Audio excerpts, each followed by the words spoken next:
Welcome to Living Big. Hey, I'm Marlie. And I'm Kylie. We're thrilled you're here. This season, we're exploring how to discover, cultivate, and balance passions with everyday life. Through inspiring stories and actionable tips, we'll dive into turning dreams into reality, embracing creativity, and finding joy in what truly lights you up. We're talking with creatives, entrepreneurs, hobbyists, and people who've turned passions into careers. So stick around as we dive in. Welcome back to Living Big. Today's topic is a little bit different for season 2. We're talking about failure.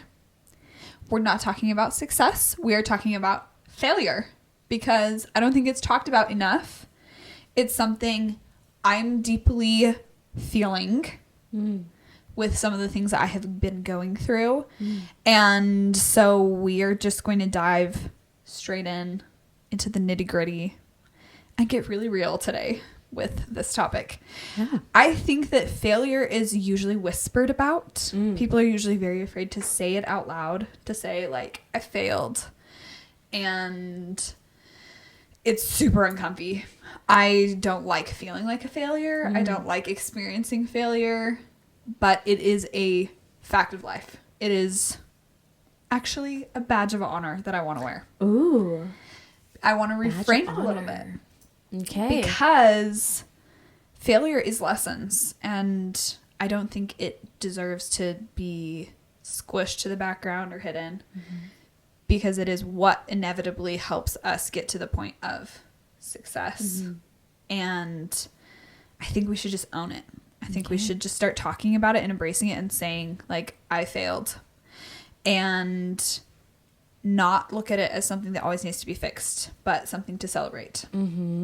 So we put out a reel a few months ago of a TikTok trend that's like roast your whoever while running, right? Roast your bestie while running. Yes. And Marlie said a brutal but true roast. She said, suspect has started so many businesses, but I don't think she's made a dime off of any of them. Yeah. And I was like, oh, that one, like, actually, that's mostly true, right? But Photography. yeah, with photography I made some money. Yeah. But it is accurate, right? And I started thinking, is that such like a bad thing that I keep going? Like, is that weird that I start something else and start something else? Are people like, seriously, dude, like you were on the ground and like that's awkward, like aren't you embarrassed? Yeah. You know, to get back up again and put something else out there. And I genuinely think there are people who watch me who probably roll their eyes and are like, oh, here she goes again. She's starting something new and didn't work last time. I don't know what she's thinking. Oof. But I think that's okay. Like, I genuinely do. I had this conversation with my husband the other day. Oh, you're good. Sticking straight Thank up. you. I appreciate it. It's like flipped up. Oh. Okay.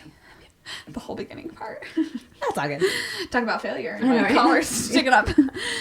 I told my husband the other day, I was like, I would love to write a book at some point. I don't know what about, but the other day I've been talking about specifically failure for a while. And I was like, I would love to write a book on success, but I have way more to say about failing. I'm like, I can't tell you how to be a successful entrepreneur because that's not something I feel like I have like fully done yet. Okay. Even though I've had some businesses that I've made some money with, right?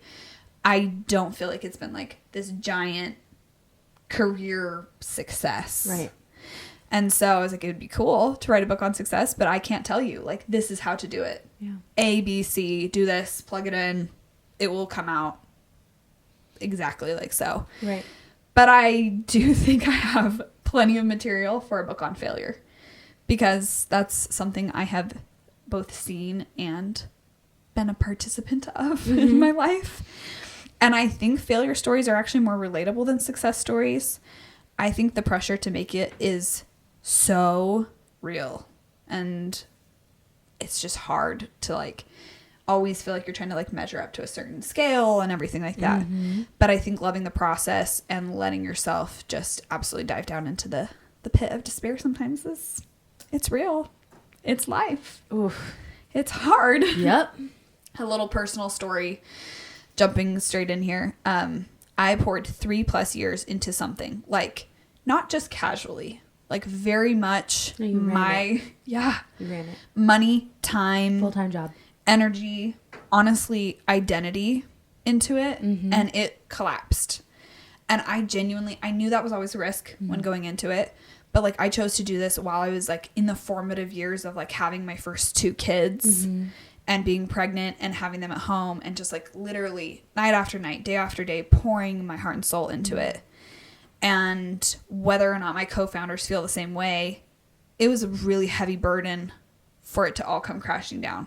And it's something I'm still, like, trying to process. And that sounds weird. It's like, it was a business, like, get over it, whatever. But it was a piece of me. And I put so much.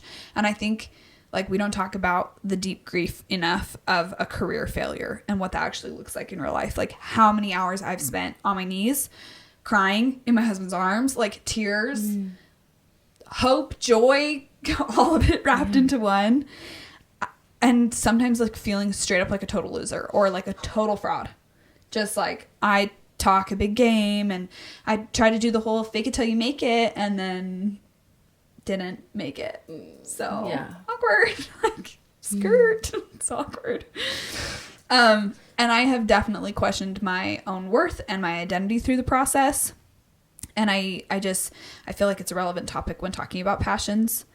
Because what happens when you do go for it and you fail, like, spectacularly, like, huge for the world to see? What then? What do you do?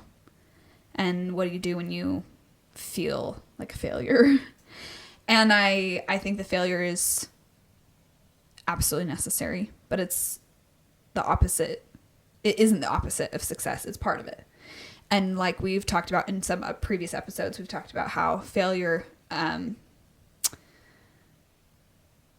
lost my train of thought. What was I going to say? Previous episodes. Yeah. I don't know. I feel that. That's so real. I did that today. Yeah. 3 times. Goodbye. Yeah, I was having a full-blown conversation with my hair girl. And I was like, ooh, I don't know where that thought went. It's gone. It wasn't important, I guess. Yeah, it's gone. But why do we try again, even when it sucks? I think at least for me, I have a compulsion to keep going even when maybe there's, like, every reason to stop. And I just keep doing it to myself. I don't know if I'm masochistic or if I was just, like, raised that way because my dad's a serial entrepreneur and I watched him risk it all and put his name out there and just sometimes fail and sometimes succeed. But risk taking was, like, super normal for me growing up. Just, like, that's what I watched, witnessed. But I do think there's a fine line between perseverance and insanity. Yeah, probably. Because, you know, for someone who keeps trying new things despite setbacks, like, you have to ask yourself the question, like, am I being resilient and determined, or am I running headfirst into the same brick wall? And I'm just, like, hoping something will change. I'm hoping the brick wall will just, like, suddenly, like Harry Potter, just disappear and I'll be in a magical world. Yeah. But I think being self-aware and acknowledging that chasing dreams does require perseverance and self-awareness is pretty important. And I do think it's important to laugh at yourself a little, even in the midst of failure. If it's in between crying, that's okay. But failure can be funny. It can also be really sad. But I want us to normalize failure because it is a necessary piece of life, whether that's in your career, whether that's in motherhood, whether that's in a relationship with failed relationships or in a current relationship or whatever it may be, a passion, a hobby. Like, we're bound to mess up. We're bound to make mistakes. We're bound to have failure happen to us. I'm so sorry to burst anyone's bubble, but you're gonna fail. Yeah. Yes. And I think the most successful people fail quite a bit. Ooh. I think they get up and they fail over and over and over again. They're a little more comfortable. Yeah. With failure. Yeah. Which That's is hard to get to that point because it is it's an uncomfy feeling. And I think it's very normal for someone to fail and then crawl up into a shell and be like, tried that. That was not good. No. Interesting. But for some reason, I don't have that in my body. I still get really sad. But then I'm like, we should do it again. So we do. We put in another year of work. Yep. Yeah. On something else. Yeah. But even that in and of itself, being able to, like, quickly pivot and do it again and again and again, it's like a numbers game, I think. Yeah. I think eventually you'll find the sweet spot. I think you're right. I think it is a numbers game. Yeah. If you're never trying, you're never going to succeed. Right. But if you're never failing, you're never going to succeed. Mm-hmm. But if you're always failing, you have a higher chance of succeeding. Eventually. Maybe. Hopefully. That's what we're sticking out for. That's what we're holding out for there. Which brings us to the next point, that you may not ever succeed in the way that you originally imagined. Let's put that out there. Okay, so it just may not look the way you thought it would. Yeah. You know, it's so interesting that you assigned me this little section, because when I think of failure, I think of how I failed out of college. Mm. I failed out of college. I did. Yeah. Ooh, that sucked. Just looking back at that, it's so interesting to think of how that all went down. I graduated high school. I did pretty well in high school. I did well in school. I think we talked about it where I just didn't have to try too hard, and I did okay. Mm-hmm. You know, did pretty good. I also didn't really learn how to study very well. I didn't learn good time management skills. My frontal lobe was not 100% formed at the time. So when I went surprise to be an adult 1,500 miles away from home, leaving my very tiny little town in the middle of nowhere for another little tiny town in the middle of nowhere. In a different language. Well, I guess that was later. I mean, it was Idaho. It was basically a different language. It just was so different. I didn't have adults, supervising me. I didn't have people checking in, making sure I was getting things in on time or whatever. I didn't have anything to be as responsible to. Mm-hmm. And so I really struggled when I went to college. I struggled because I also was very ADHD and unmedicated at the time. So there were just a lot of things that went into factors. that went into me failing out of BYUI. And not to say that they even have really strict, crazy standards, because they don't. They're pretty accepting and pretty understanding, I would even say, when I got through my first semester. Will work with you on things. Yeah, I struggled in my first semester, and I knew I was not going to do very well. And I worked with people, and they were like, yeah, let's have you come back. You're going to be fine. I didn't do well the second semester again. And I was like, I don't know. Anywho, so, no, I was not welcome back there. So, yeah, kind of crazy to think about. When you think about that time now, how does it make you feel? Icky, a little bit icky, mm-hmm. because I'm like, that is not who I am. Mm-hmm. That is not who I am. I am not a no-shower. I am not a flaky person. I do love to study, and I feel like I like to sit down and actually read and, get things done. And I feel like I'm very driven. And it was so funny. My husband the other day called me a workhorse, and I was like, that is the best compliment I think I've ever gotten. Oh, and you're like a task cruncher. Yeah, I'm a cruncher. And that is not who I was when I was younger. I just didn't know how to do that. I hadn't gained those skills yet. And I was in the music program. And if you know anything about the music program, you have to pass each semester in succession, or else you can't move on. And then you have to repeat the semester. Dang. So, yeah, it's a tough So it's not world. just that one class, whatever, and move on. Nope, you have to take everything. Yikes. Mm-mm. You cannot move on. Yikes. Until you've passed all of the classes that are associated with your music major. I think this example is also interesting because sometimes failure just happens mm-hmm. because of circumstances. Yeah. But sometimes we actually I failed myself. Yeah. Fail ourselves mm-hmm. or choose to quit. And sometimes you have to quit. Yeah.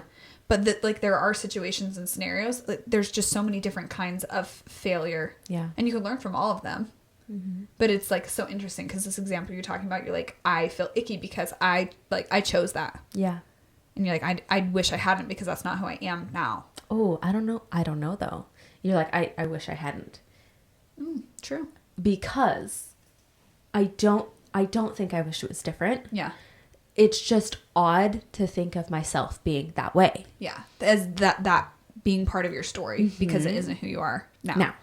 Right. And you wouldn't necessarily do that now. No.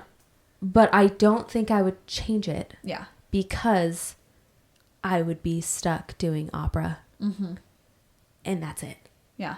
And I feel like I would only find joy and fulfillment and access any sort of creativity through that one music, form. that one thing. Yeah. When over the last year, my whole perspective has shifted on what creativity looks like to me. Yeah. What I'm actually capable of. Yeah. And I wouldn't have had that if I graduated in that doing particular well degree. In that degree. That's really interesting. Mm-hmm. No, I feel like that failure left it open-ended enough for me to be able to rethink my entire world, because I am not the same person. Mm-hmm. And I'm glad for that. I'm really grateful that I'm not the same person. I'm grateful that I have gained skills and, can function as an adult. Yeah. But yeah, I wonder if I would be where I am doing what I'm doing. I don't know if I would have served a mission if I just kept doing music. Because had the husband that you have, like there's so many aspects of your life that could be different. I failed out of BYUI and I basically went on a mission to like run away from my life. Yeah. Because I didn't know what to do with my life. At that point, I was like, cool, I can't go back to school right now. Because you had failed. Yeah. So I think my life would have been on a completely different trajectory. Interesting. We would know each other. Yeah, that's true. We would not be sitting here. No. I would not have the having children this conversation. Yeah. Yeah, that's so crazy. Actually, looking back at who I was at that time, dating wise, I think I would have ended up in a really scary situation. Yeah. I probably would have dated. I was not smart in the dating world when I was younger. So. And you were looking at like musical people. Yeah. And not to say that there's yeah. anything wrong with musical people, but I definitely put myself in some scary situations. Yeah. In the dating world. Interesting. Yeah. Yeah. Mm. There's so much to be learned. A similar-ish story to that, Mm-hmm. that like taught me that I want to get back up again. And I don't want to quit when I have the capability to do so. Mm-hmm. I was swam in high school, and I was doing a particular race. I was doing the butterfly. And Some tough stuff. yes, that's a really, really hard stroke. But I actually really love it and I enjoy it. Mm-hmm. And for some reason, just in that particular race, I was not feeling it. Okay. I had done 2 laps. I had 2 more laps. And in my head, I just had this like feel. I had never ever done anything like this in my life. And I haven't, because I felt so icky after this. I'm about to hit the wall and do a turn to do my 3rd lap. Yeah. And I just had this insane urge to get out of the pool and not finish. I was just like, I don't want to do this anymore. This is so hard. And I'm not feeling like this is going well. And I don't want to finish. I'm just gonna be done. In the middle of the race, I'm going to be done. And instead of making the turn, I pulled my body out of the pool and I walked away. And I was like floored by my actions. I immediately started sobbing because I am like a grinded out girl. Like I have so much willpower. Like I will just die on the hill. And there was no reason. I was just like, I don't want to do this. And I just stood up and I walked out. And I literally sobbed and sobbed and I felt so sick to my stomach. And I was like, I will never willingly choose to get out of the pool again. Like if I'm going to get in the pool and I'm committed, I'm committed. That can lead to its own issues, right? Right. Because sometimes you want to stay way beyond what you should, right? You're like risking injury or, whatever. Or even with my business, 3 years. Should I have recognized at 2 years or at 1 year, this is not going the way that we wanted it to? I had some of those recognitions, but I'm a committed person. Yeah. Right? The same things that you're feeling. I'm not a flaky person. Yeah. I'm like, I will get it done. Yeah. And but I did have that awakening moment in high school of like, I chose this and I never want to feel like this again. Mm-hmm. If I say I'm going to do something, I'm going to put everything I have into it. Blood, sweat, and tears. Yeah. And I'm not going to choose to fail in the middle of a race. Yeah. And that was like extremely pivotal for my life. So extremely pivotal. And it was just this little swim race. Yeah. But failure can be so impactful. It can change the trajectory of our life for good or for bad, right? And so it really is like what you make it. So the idea is maybe it's not, you know, like the point of it is not 100% always success, right? Like, am I going to get there, right? Am I going to make it? Maybe the ability to continue, to keep creating, to keep learning, to keep just going.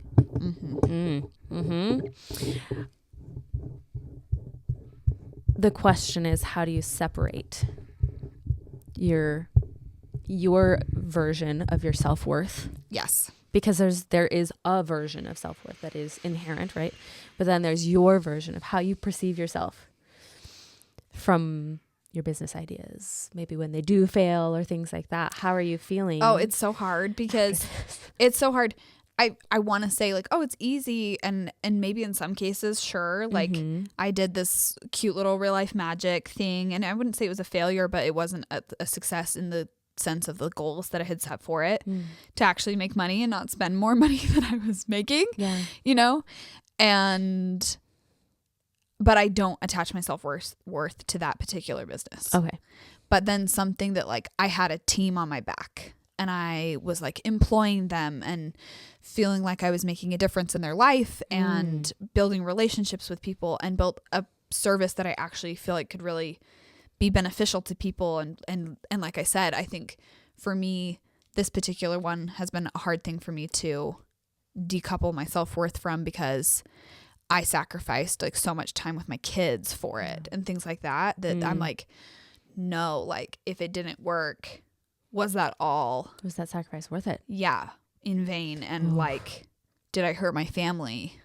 And I don't think so deep down, but like, it's so hard to decouple those things sometimes. And other instances, it's like, whatever. If it's a hobby or whatever that doesn't work out, it's like, okay, whatever. Like, that was not for me. But something like that, with how much was on the line, with investors' money, you know, like when it becomes bigger and bigger, it becomes a heavier weight to carry. And you do feel like, if I don't carry it, who will? Yeah. So I have to like, kind of couple my worth with it. But I don't think that's the healthiest thing. Yeah. And I don't think it's true. And I think in order to take risks, you have to be able to separate yourself. And like, it's the law of diminishing returns. And I just think that you have to be able to say, no matter what I gave, whatever the outcome is, I can't get that back. So what am I going to do moving forward?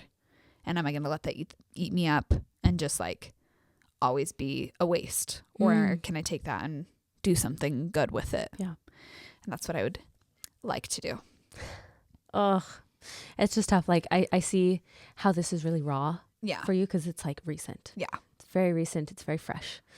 And I saw what you put into it.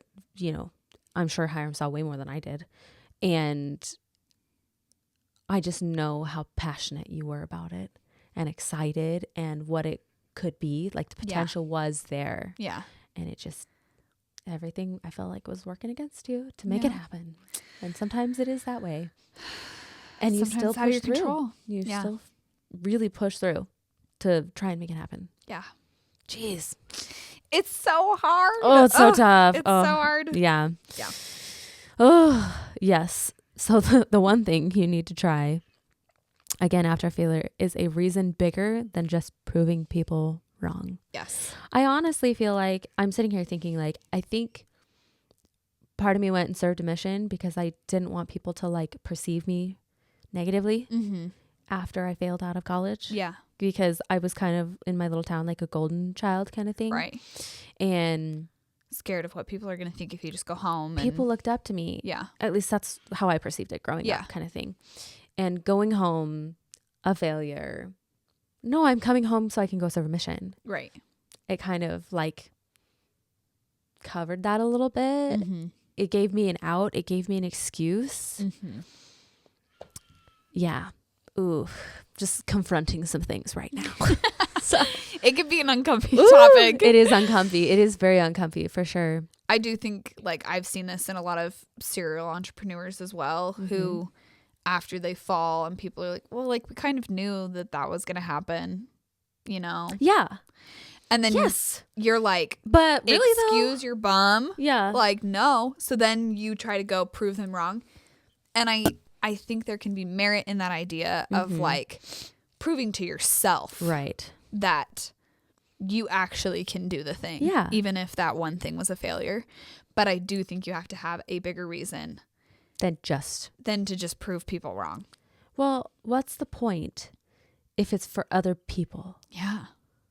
Right? Yeah. Isn't the whole point that you're supposed to live your life? You're supposed to fulfill your dreams. Yeah. Who cares? Is that crazy? We care so much about what people think. And growing up, I know that that meant a lot to me. Yeah. If I feel like it is less of a thing so much now. Yeah. You know, I feel like I've kind of grown out with that a little bit.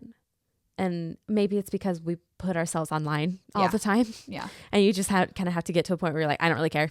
And I think we've had to work through, like, do I need people's approval in order to, like, be authentically me and, you know, all that stuff. But there's still a level of, like, ooh, is everyone going to watch me, like, absolutely flop right now? Yeah. And then am I going to go announce again that I'm doing something again? Mm-hmm. Like, that's awkwardness sometimes. And we do care. We care. Yeah. I mean, we're people. We're programmed. We're programmed to want to build relationships and connectivity and care what other people think. Yeah. You know? Yeah. Like, that's a basic survival instinct. Yeah. But you got to have a bigger reason than just proving people wrong. So what do you do after? After you fail? Don't double down, right? Yeah. That is such a skill, is knowing when to be done. Yeah. And that's something I always struggle with. Yeah. But I do think sometimes, like, the quicker and quicker you can get at that means that you can get back up faster. Mm-hmm. And I think you also, like, an important aspect of what to do after failure, I think you also need to, like, give yourself some time to actually, like, wallow in it. Maybe grieve. That. Yeah. And it might take longer than you think. And you may think you've already grieved it, like I had thought I had. Yeah. And then I've seen you grieve it multiple times. Yep. And it's different every time and it gets better and better. But sometimes it still comes up and it's like, oh, that is wounding. That is really hard when I find out one more piece or, like, one more stone falls, you know, it's uncomfy. But I think in order to, like, process it, you have to allow yourself to actually feel the feelings. Yep. Or else they won't leave you. Yeah. Ever. And they'll always be part of you. We could totally do a whole episode on grief. Oh my gosh. I feel like Andy covered a lot of it. Yes. But there's different kinds of grief. Yeah. Oh man. I am sad. I do have grief for the potential career I could have had as, you know, world famous opera singer. Maybe someday. You never know. I don't know. Or something different that still has to do with music, or maybe it's just a love, you know, like there's so many deep admiration, deep ways that you can take a passion like that without it being a career. I'm not done with music. I know that. Yeah. Every time I think about it, I'm like, nah, I'm not done. Yeah. But I don't know what I want to do with it. And then sometimes failure can make you scared to start again. Mm-hmm. Even in a different aspect, even if it's like a way low key version, you're like, well, maybe I just shouldn't sing at all. Then, you know, like I've had that with photography and so many other aspects of life. Like it's like, well, I'll just put that in a box and pretend like it never happened because it's too painful. Yeah. Yeah. I mean, I've messed up singing. Okay, here's a secret. I get so nervous every single time I perform. Really? Yeah. Wow. Every single time. I will happily sing with a choir. Okay. Choir is my jam. Yeah. Because I don't feel nervous. Yeah. I feel excited because we're all doing something incredible together. Yeah. When I sing by myself, I am literally about to be myself every single time. It never gets less. Honestly, that's good to know. Because I just thought you were like a superhuman who just like, what? Like went out and did it. Because like, no, every single time. If I stand up in front of people all by myself, like, she quaking. I do quake. If you notice, like I am shaking. I'm actually shaking. But you do it. I'm so proud of you. Yeah. It's amazing. I'm always so scared I'm going to forget the words because I have forgotten the words. Yeah. I have performed in front of people, forgotten the words to a song. And I kept going. I actually had to sing another song by myself after that. That was very awkward. That's amazing. Yeah. I'm so proud of you for... That's happened lots of times. Because that in and of itself is like getting back up after failure, right? So it's like, yeah, that's so cool. Yeah. No. We have some strategies for moving forward when you feel stuck. So we've talked about this a little bit. Yeah. Taking time to process, but give yourself a deadline. I think that's important as well, because if you're just going to grieve a failure forever And be stuck there. and never be able to move past it, it's just not going to work. So don't camp out there forever. Set a mourning period, whatever that looks like, probably depending on the severity of the situation. Yeah. Maybe you need a day, a week, a month, maybe you need a year. I don't know. Like it honestly depends, but commit to taking a small action at the deadline. If that's one small email, if that's one post, if that's put something on LinkedIn, whatever it is. Whatever it is, journaling or voice memoing, ranting, that can really help clear out mental clutter for me. I do a lot of voice memos or journaling for this type of stuff because it just helps me like dump all that out of my brain and then be able to like move forward with more positive thoughts. I love that. Yep. I think redefining success, I feel like if it's debilitating, you probably don't have maybe the healthiest view of success. And if you are going to be a human, you're going to fail. So let's redefine it, you know, like let's reframe it. Let's ask ourselves, did I actually, what did I actually want from this, right? Did I want money, freedom, creativity, impact? There's so many ways to make that end goal happen. And usually the one thing you're thinking of to get there is not, I don't know. My mom always says there's, you know, different ways to skin a cat. Do they say that around here? I don't know. Nope. I've never heard that. She just always says like there's more than one way to skin a cat. So yeah. That's hilarious. I mean, there's another phrase, you know, the 6 of one, half dozen of the other. No. Is that, maybe it's just like a Southern thing that like, there's just so many little phrases. Anywho, but yeah, there's just, if you want freedom, if you want money, if you want any of that, there's so many different ways. And I think honestly, like being able to see that you have more in you to be able to accomplish that thing, to push yourself and think, okay, how can I, one, look at, you know, what I did and maybe learn from it, and two, do something different to hopefully get the outcome I want. It's still the same outcome. You know, it's pushing your creativity a little bit. It's pushing your own boundaries that you've put on your own mind. Yeah. Yeah. I think sometimes it could even be, say that your goal was to be more creative, and then you find yourself doing the thing and it's actually inhibiting your creativity. Ooh. Then you need to redefine what you're doing. You need to maybe pivot and change things if you want to hit that goal still. Yeah. If your goal has changed, that's okay. But if at that point you're like, no, my goal was never to like make money with this, it was just to be creative. Yeah. And I'm not feeling that fire and that joy, then like, in a sense, that's a failure of the goal. So you may need to shift and find something else that will help you fill that. Oh, I like that. Yep. Oh, I like that. Yeah.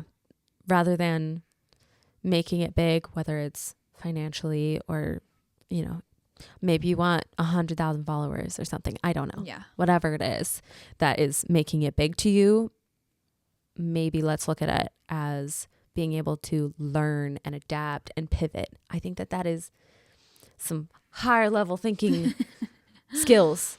Yes. That I am working on. Okay. Aren't we all? I just have to say, I'm really proud of myself that I DNF'd a book this week. It took me about a week to make the decision and follow through on it because I was feeling some serious FOMO. Yeah. And you're like, I have to finish because like, that's what we do with when we read. Yeah. But then I was like, life is too short. I'm only going to read, X amount of books for my entire life. And I'm not enjoying this one. I'm not enjoying this one. So I don't have time to waste on this book. I need to read other books. Good for you. Awesome job. Yeah. So I DNF'd Onyx Storm. So there's that. It's a skill that I am working on. And I call that a success. Yeah. I call that a win. Success. We've mentioned this probably a million times, but starting small. Is a crucial step. Yeah. Momentum over perfection. Yeah. We talked about this when we talked about the book that was written. Every Little Dandelion. Yeah. By Ashland Mars. She came on our podcast. So go back and listen to that episode. But we talked about perfection and how perfection can sometimes be a giant enemy of momentum and just doing something, right? It can literally hold you back from doing the thing that you want to do for fun if you're waiting until you're going to be perfect at it, right? Even when I was on my mission, I kept thinking, why wouldn't God just like give me the skill to learn Russian? Like, why would he let me come here and literally not be able to say words to people in hopes to convert them to the gospel? Like, that makes no sense. Why am I not perfect at this thing? Why is it not just like a gift given? Boom. Got it. Because I had very specific goals and I knew he had specific goals, right? And I could not understand why I felt like a 2-year-old. Yep. Garbling out just making a fool nonsense. of ourselves. And making fool. Yeah. Making a fool of myself. And I, for a while, like let that inhibit me from trying to speak. Because I was like, well, if I'm not perfect at it, I'm not going to say anything. You can say your like 5 phrases perfectly. Yeah. But nothing outside of that. But then I finally was like, you know what? Or what if I just embraced failure, laughed every time I made a mistake, and just only spoke Russian and said stuff wrong. And boy, did I. Oh, yeah. Oof. Big time stuff wrong. Yeah. You want to think about failure. Yeah. It's that you have to learn a whole language. You got to be pretty dang proficient in it too within a very short period of time. To teach people in that language. Not only are you trying to talk to people, you're trying to connect to people. You're trying to emotionally connect with humans. Yeah. I don't even know if I could do that at the time in English very well. Seriously. No, for reals. And a different language has different ways of conveying emotions and feelings and different culture and different ideas and different beliefs. Like there's so many things, you know, and if I had just waited until I perfectly spoke the language before I ever taught a single person, I never would have even spoken the language, let alone gotten to know amazing people and made the connections that I made. Right. And fallen in love with Ukraine. Right. So I think wouldn't it's so ever left the MTC. Yeah. And it's so but it's so interesting. Like, when you are sitting there thinking I have to do this perfectly, I have a real problem with this. I've had a problem with this since I was a tiny, tiny kid. When I was learning how to walk for the first time ever, I was so excited. My parents gave me one of those walkers and they set me up in the middle of the room and I took a step and was doing great. And it was like, I can walk. This is amazing. They could see I was like overjoyed.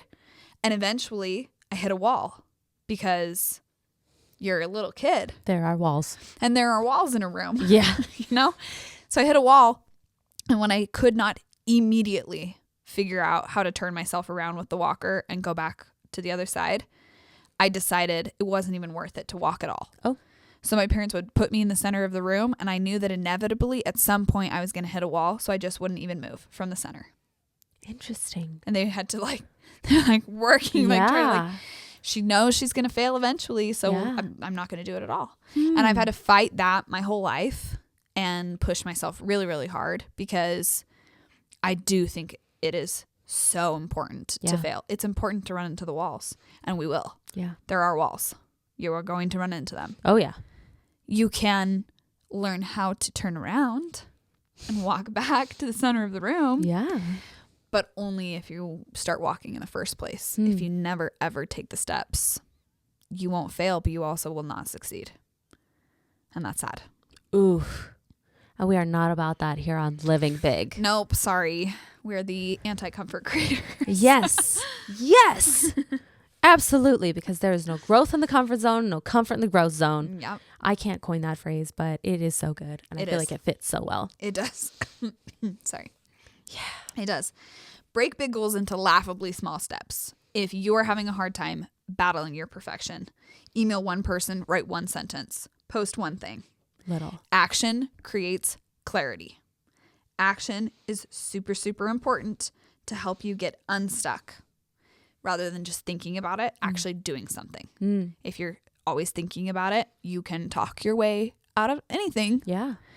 But if you just do the thing, too late, you already did it. Mm-hmm. So now you'll just keep going. Yep. I think also a big part of one of the reasons why we have kept going is because we've kept each other motivated. Having someone to talk about things with and talk things through with is very helpful. A friend, a mentor, a therapist. Okay. You know, been there, done that. Yeah. Where I've definitely needed help to take real action. Yeah. And I will say it's worth it. It's worth it to talk to someone, whether that is a therapist, whether that is a friend. You can be, I just had a thought. I was thinking about a big project that I was working on in my last job. And I grinded away at this big project. And it wasn't until I sat down, had someone give me some feedback on it, that I was able to finish it real quick. I think I finished it like that day or that week or something like that. And I was so stuck. I was like, I don't know what to do here. Can you just take a quick look? They're like, yeah, here you go. Here's some little feedback. Oh my gosh. Changed everything. It actually was unfortunate in that moment that I was like, dang it. If I had just asked sooner. Ask sooner. I can't actually do everything by myself. Yeah, that's an uncomfy truth to that face. I needed help. That maybe we as humans need each other. Dang it. To become successful. Such to a bummer. Learn and grow. Turns out, but dang, is it not hard to admit that? Sometimes we're like way too close. We're in the thick of it and we just can't see everything very well, right? And so having a fresh perspective is so helpful. So then, yeah, get comfy with asking other people, what do you think I'm great at that maybe I don't see? Yeah, especially if you've just failed. Epically. Yeah. You probably need a little pick-me-up. Yeah. And to be convinced that they're still good there. Yeah. Whether or not that situation will work out for you. There is still good there. Okay. You are incredible at communicating. Thanks. Unlike others. No, it's been so helpful for me to have friends and my husband that I can talk to when stuff like that happens. And that's one of the first things I always ask when my husband even feels stuck at work or whatever. Yeah. I'm like, well, have you talked to anyone yet? Yeah. He's, well, there's no, go talk to somebody, even if they know nothing about it. I'm like, you can talk to me. Yeah. And I can look at it. Yeah. And I don't know anything about what you're doing. Other than chat, have you asked anyone? Someone real. Someone with an actual human thinking brain. And sometimes it's just even explaining it to someone else that you have your aha moment. That's true. It's literally bouncing something off and then you're like, oh my gosh. Okay. Yeah. No, that's so true. Another awesome tool when you failed is to just experiment without the pressure to succeed. So if you take that pressure off, if you take something low stakes on, a project you know that you can just play around with, that it doesn't have to quote unquote succeed in any measurable capacity, no expectations, no pressure, that can help you get back into things when you feel like you have been stuck. I really feel like this helps like rebuild confidence that you actually can do stuff when you feel like you have failed. Yeah. And reminds you why you love creating in the first place. I feel like that's what TikTok became. Yeah. It was like, I really am burnt out from creating content that was so perfectly curated for Instagram. Yeah. So I'm just going to put random stuff on TikTok. Yeah. Whatever pops into my head, it's going on TikTok. Yep. People love it. Love it. I love TikTok. And it is freeing. Yeah. It is freeing. It's like the platform to be free or what, so whatever that looks like. Yeah. Right? It's just like, okay, I'm going to just take the pressure off. I'm not going to try to do this to make money or to be able to buy a house or to have all this free time or whatever it is. I'm just going to do this thing to prove to myself I can do stuff. Yeah. I can do stuff. Literally anything. Yeah. Yeah. And then it will remind you why you loved creating in the first place. Mm-hmm. Some of the best ideas also come when you're playing instead of like working or forcing. And we, as a hustle society, hustle culture, oftentimes get into this mode of like forcing and working super hard and grinding and grinding and grinding and grinding. And that's awesome. Can be a really good thing. Can also be detrimental to ideas and innovation and creativity. I feel like I'm giving you the eyes. When I give you the eyes, it's usually like truth bomb. I'm like, ooh, uncomfy. She's saying something, letting it down. Yes, I agree. I love all of that. Creating a failure resume. That one's unique. It's less depressing than it sounds though. I just did this. Make a list of every failure and what you learned from it. Mm-hmm. It can start off as a coping mechanism, right? As a grieving thing. It can be like, I'm going to prove to myself that I failed multiple times. And dang, I did it. And my resume's thick. Learned a lot too. Yeah. That's the part that's less depressing than it sounds like, is when you get to that part. Because when you're just making the failure resume and you're like, see? I just failed. Failed. This list is long. I wonder also though, would you put more things on there than what other people would 100%. Perceive as failures for you? I showed my husband my failure resume and he was like, well, you forgot this success and this success and this success and this lesson and this and this and this. So again, I took that to someone else. Yeah. Because that was beneficial for me personally. Someone that I trusted. On ourselves. Yeah. Than we need to be. Yeah. And he was like, well, this propelled you into this. So wasn't that actually a success? Oh. So sorry, but it was still a failure. Have to delete that from your resume. Yeah. You can keep it as long as there's a lesson learned. Can I put on my failure resume that I failed out of college? Yeah. Even though it turned into the biggest success of my life? Absolutely. Yeah. So it's part of the failure resume. Yeah. Even if it became a success. Yeah. It launched success. Yeah. Yeah. Oof.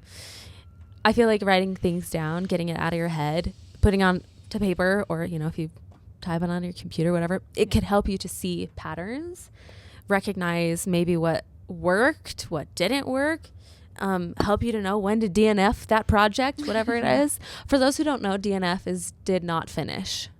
So if you get to a point where you're like, I need to be done with this because it's not bringing me any joy. Yeah. DNF it. Or even we're gonna start a revolution. Yeah. DNF it. Mel Robbins, she says let them. We say DNF it. Yeah.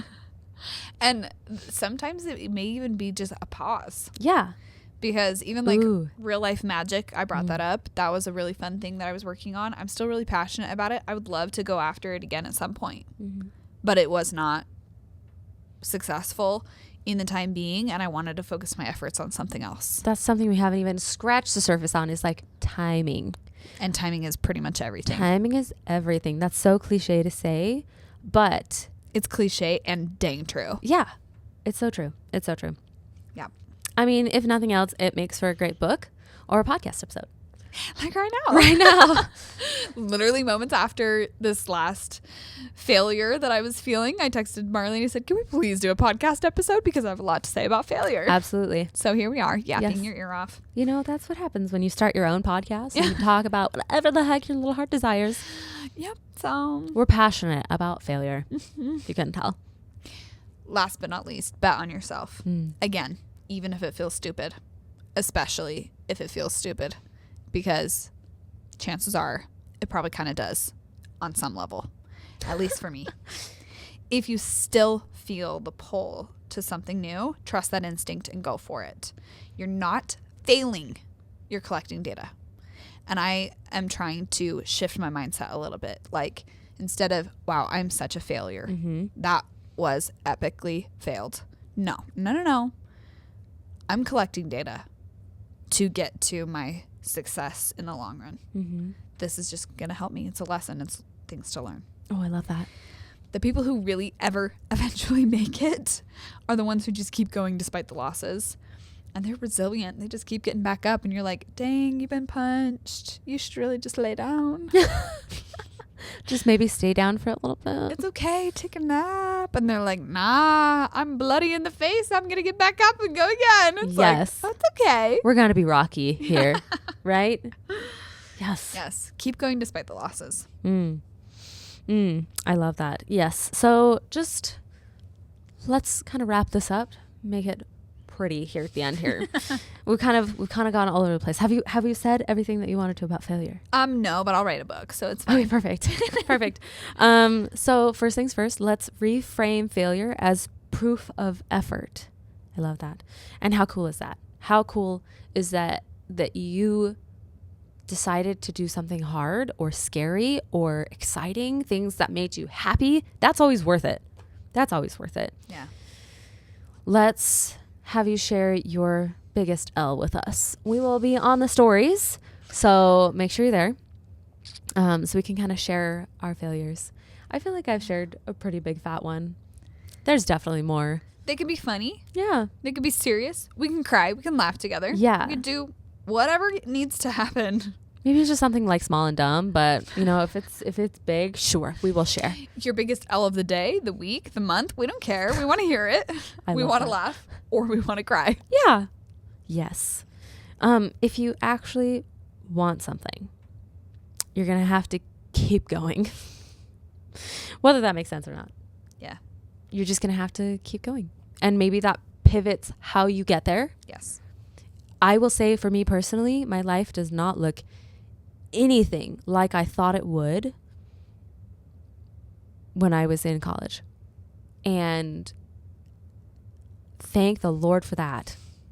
I'm really, really happy with how my life has pivoted in 20 different directions to end me up where I am, and for the lessons that I've learned from my own failures. And one big fat one, right? That was a lot of little failures that culminated in one big one. Yeah. But I'm really grateful for all of that. I'm really grateful that I have had to pivot and be okay with the pivoting. Yeah. That's another skill, is being okay with the pivots. Yeah. If you're like too rigid in where you want your life to go and stuck in that mindset that like it has to be this way for it to count, that's only going to lead to heartache and heartbreak. Yeah. So being able to be okay with pivoting, being okay with your heart wanting new things, desiring different things, a change, whatever. Yeah.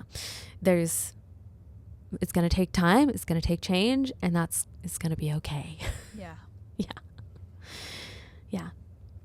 Do you want to say the last thing? Because I thought it was really cute. I feel like when I was thinking about this topic in specific, the thing I wanted to communicate to anyone who's listening, who cares about failing, is that failing does not mean that you aren't meant to succeed. You will get there. And failing just means that you're still in the fight. And that is such an awesome place to be. And you are so freaking strong for being there. Every great success is built on failures that don't stop them. So keep going, because truly the only way to fail is to fully give up, to fully quit. And we believe that you have it in you to do it, whatever it is, whatever you're dreaming of. And it might shift, it might change, it might be different than what you anticipated, but we believe you can succeed with whatever it is that you want to do. And failing is a necessary and key piece to getting there. So dust yourself off, get back up, eat a snack, get yourself a cute little treat. Sometimes that's what you need. Take a nap, a nice everything shower. Oh yeah. Whatever it needs to be. Cry it out to a bestie and get back up and do the thing. Because you're meant to. Preach. Do it. We love you. Bye. You got this. Thanks for joining us this week on Living Big. Don't forget to subscribe wherever you listen to podcasts. If you liked this episode, please leave a rating and review. Join the crew on Instagram, TikTok, and YouTube for all the behind the scenes, fun, and more. We are incredibly grateful for the community we're building and can't wait to see the growth going forward. Don't forget to check out Living Big Labs for all of your social media management needs. Living Big Labs is here to help small businesses thrive by taking the stress of social media off their shoulders so they can focus on what they love and do best. And remember, you have our permission to let go and live without missing opportunities to connect with other humans. Pursue your passions, no matter how ever changing. Have fun and live big.